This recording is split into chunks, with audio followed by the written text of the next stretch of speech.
నాకే అంత అధికారం ఉంటే అమర ప్రసాద్ ఇప్పటికల్లా ఈడ్చుకొచ్చి గుడ్డలు తీసి స్టేషన్ లోపల కూర్చోబెట్టి చెక్కలెక్కిద్దు నేను. బూతులు మాట్లాడకండి మీరు. బూతులే ఉంది ఈ రకంగా బూతులే ఉంది బూతులే ఉంది అంటున్నా. బూతులు మాట్లాడుతున్న పాస్టర్ లెక్క అమర ప్రసాద్ మీకు పురాణం చెప్పాడా?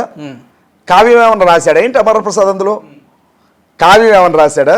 భగవద్గీత రాశాడా? అందులో ఏమంటున్నాడు అమర ప్రసాద్? ఏం మాట్లాడాడు? ఎప్పుడైనా అమర ప్రసాద్ని అడిగారా? ఎరా పంది ఏం మాట్లాడుతున్నారో నువ్వు అని ఎప్పుడైనా అడిగారా?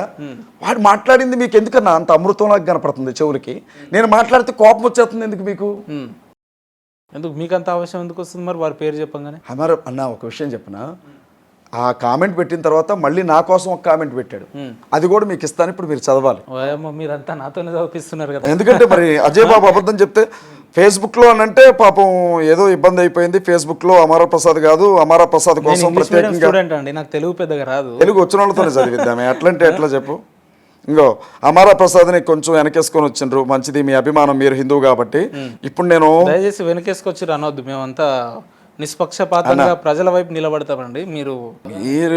మీరందరూ నిష్పక్షపాతంగా నిలబెట్టోళ్ళే అన్న, మధ్యలో నేనే అటు ఇటు కాకుండా నిలబెట్టోండి. ఇదిగో అమర ప్రసాద్, గౌరవనీయులైన అమర ప్రసాద్ గారు పెట్టినటువంటి ఇది ఒకసారి చదవండి.